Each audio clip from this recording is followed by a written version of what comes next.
Friends, welcome to RJD city club. एक बार दोबारा स्वागत है आपका हमारे इस प्यारे चैनल में। दोस्तों, जैसा कि आपको पता है कि हमने मैथ्स पीवाईक्यू सीरीज़ में क्लास 12th में ऑलरेडी जो चैप्टर कवर कर लिए हैं उसी से रिलेटेड मैं क्वेश्चन ले रहा था। लेकिन ये क्वेश्चन जो है वो समाकलन का है। ठीक है, आपको इसे कैसे सॉल्व करना है इसकी एक तरीका होता है जो आइलेट फार्मूला, जो आइलेट फार्मूले के ज़रिए हम निकालते हैं। इसे खंडशः समाकलन कहते हैं, यानी कि इंटीग्रेशन बाय पार्ट होता है ये। इसका क्या तरीका है, अगर एक बार समझ लेंगे तो आप इसके कई सारे क्वेश्चन लगा सकते हैं। मैंने इसे रैंडमली इसलिए चुना है इस क्वेश्चन को क्योंकि अभी आप इसे समझ सकते हैं। मैं सिर्फ आपको फार्मूला बताऊंगा, उससे आप सबसे पहले आपको ये पता होना चाहिए कि जो cos x है उसका क्या इंटीग्रेशन होता है और जो x होता है उसका क्या इंटीग्रेशन नहीं समाकलन क्या होता है। सबसे पहले हम फार्मूले की बात करते हैं कि आइलेट का मतलब क्या होता है। आइलेट का मतलब होता है, आई का मतलब होता है इनवर्स। इनवर्स यानी कि प्रतिलोम, यानी कि जो भी आपको, जैसे कि इन्वर्स की मैं बात कर लूँ तो साइन इन्वर्स कहीं आ गया, अगर आपको आपको आ गया कॉस इन्वर्स, ठीक है, या फिर टैन इन्वर्स आ गया, तो वो इन इन्वर्स जो है वो इस कैटेगरी में आ जाएंगे, प्रतिलोम की कैटेगरी में। लॉगरिथम वाला फंक्शन एल से जो होता है वो लॉगरिथम होता है, यानी कि जो लघुत्तम वाले फंक्शन होंगे, जो लॉग वाले फंक्शन होंगे, तो वो लॉग वाले फंक्शन तो आपको पता ही है, यानी कि जो लॉग के फलन होंगे, जैसे मैंने कहीं लिख दिया लॉग एक्स, ये भी एक क्या बोलते हैं, लॉग का फंक्शन है। ये मैंने लिख दिया लॉग साइन एक्स। इस तरह के जो फंक्शन आ जाएंगे ये कौन से हो जाएंगे, ये फंक्शन हो जाएंगे आपके लॉग की कैटेगरी के। फिर ए से आता है एल्जेब्रिक। एल्जेब्रिक यानी बीजगणितीय। बीजगणितीय यानी कि जैसे एक्स हो गया, एक्स स्क्वायर हो गया, एक्स क्यूब हो गया, ठीक है, इस तरह के। यानी कि अगर एक्स हो गया, एक्स स्क्वायर हो गया, या फिर एक्स क्यूब हो गया, तो ये किस कैटेगरी में आ जाएंगे, ये कैटेगरी में आ जाएंगे एल्जेब्रिक के। फिर ट्रिग्नोमेट्री, त्रिकोणमिति। त्रिकोणमिति तो आप जानते हैं, साइन कॉस टेन, ये सारे किस कैटेगरी में आ जाएंगे, ट्रिग्नोमेट्री के। फिर घातीय यानी कि एक्सपोनेंशियल जो होता है, यानी कि ई की पावर एक्स, ई की पावर साइन एक्स, या ई की पावर एक्स स्क्वायर, इस तरह के क्वेश्चन को कैसे सॉल्व करेंगे।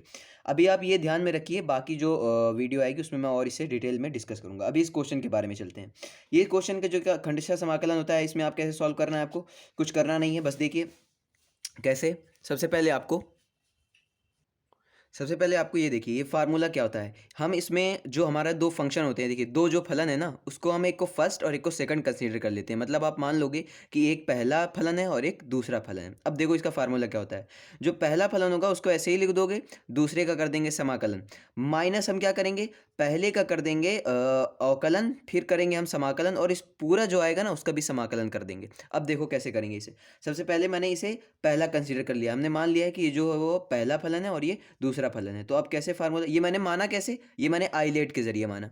आइलेट के जरिए ये देखो मेरा जो है ये एक्स, एक्स क्या है, ये बीजगणितीय है। मैंने अभी बताया था कि x, x square, x cube जो होते हैं वो अलजेब्रिक की कैटेगरी में, बीजगणित की कैटेगरी में आते हैं। तो मैंने क्या किया, इसे कंसीडर कर लिया फर्स्ट, क्यों, और उसके बाद भी जो कॉस है वो क्या है अपना ट्रिग्नोमेट्री, तो मैं इसके हिसाब से चलूंगा। अगर मेरा ये कहीं इन्वर्स वाला आता तो मैं उसे पहला लेता, लॉग वाले को उससे कम, फिर ए वाले को यानी कि अलजेब्रिक, और टी जो है वो ट्रिग्नोमेट्री, और ई है एक्सपोनेंशियल।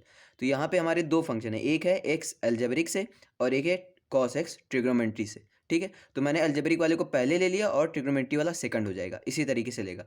अब अब क्या करना है, अब ये फार्मूला होता है, ये फार्मूला जो है ये मेन फार्मूला है। ठीक है, ये मेन फार्मूला है, इसको आप लगाएंगे कैसे। इस फार्मूले को आपको ऐसे लगाना है कि जो पहला फंक्शन है, जैसे एक्स है आपका, तो उसे आप ऐसे ही लिख देंगे, एक्स को एज इट इज लिख देना है। फिर आप कर देंगे कॉस एक्स का समाकलन, यहाँ पे कॉस एक्स और डी एक्स।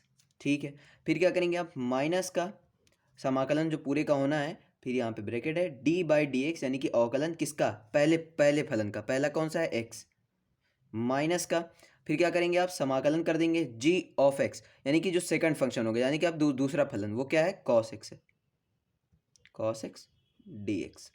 ठीक है, फिर इस पूरे का जो आएगा हम क्या कर देंगे, उसका समाकलन कर देंगे।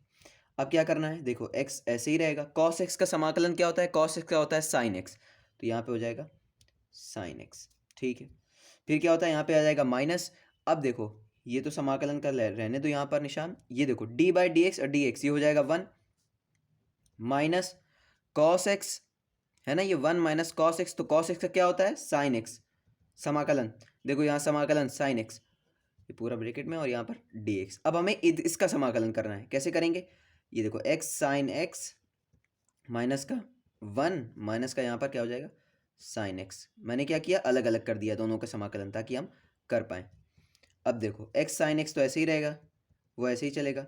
यहाँ पर हमें वन का समाकलन करना है, तो हमें पता है कि जब भी कहीं हम वन का समाकलन करते हैं तो जिसके सापेक्ष करते हैं, जैसे डी एक्स के सापेक्ष हो रहा है तो एक्स हो जाएगा, डी टी के सापेक्ष होगा तो टी हो जाएगा, वाई डी वाई के सापेक्ष होगा तो वाई आ जाएगा, तो यहाँ पे क्या आ जाएगा एक्स, माइनस का साइन एक्स का क्या होता है, साइन एक्स का होता है कॉस एक्स, कौन सा, निगेटिव का, यानी कि माइनस कॉस एक्स होता है।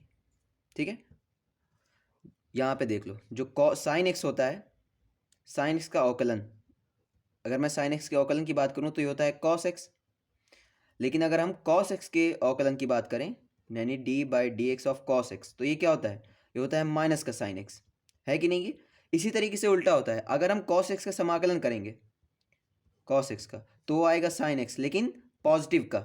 लेकिन वही चीज़ अगर हम किसका कर दें, साइन एक्स का समाकलन कर दें, तो क्या आ जाएगा? ये आ जाएगा निगेटिव का कॉस एक्स।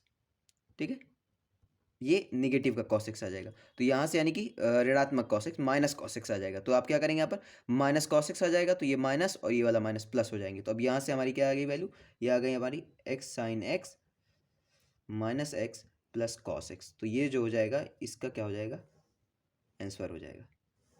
ये जो है ये हमारा आंसर हो जाएगा। क्लियर हुआ कि नहीं? इसी तरह के और भी क्वेश्चन जो हमारे नॉर्मली, क्योंकि जो कलन है वो आपका सबसे ज़्यादा नंबर का है, ठीक है, 44 नंबर की मैंने बात की थी आपसे कि वो जो है वो 44 मार्क्स कंटेन करता है कलन। उसमें आपका अवकलन भी है और समाकलन भी है, दोनों है। तो उस दोनों को हमको पढ़ने के लिए थोड़ा बहुत जानकारी होनी चाहिए। तो मैं धीरे धीरे फार्मूले भी लाऊंगा उसके पहले, और ये कुछ क्वेश्चन भी है जिसको आपको प्रैक्टिस करनी चाहिए।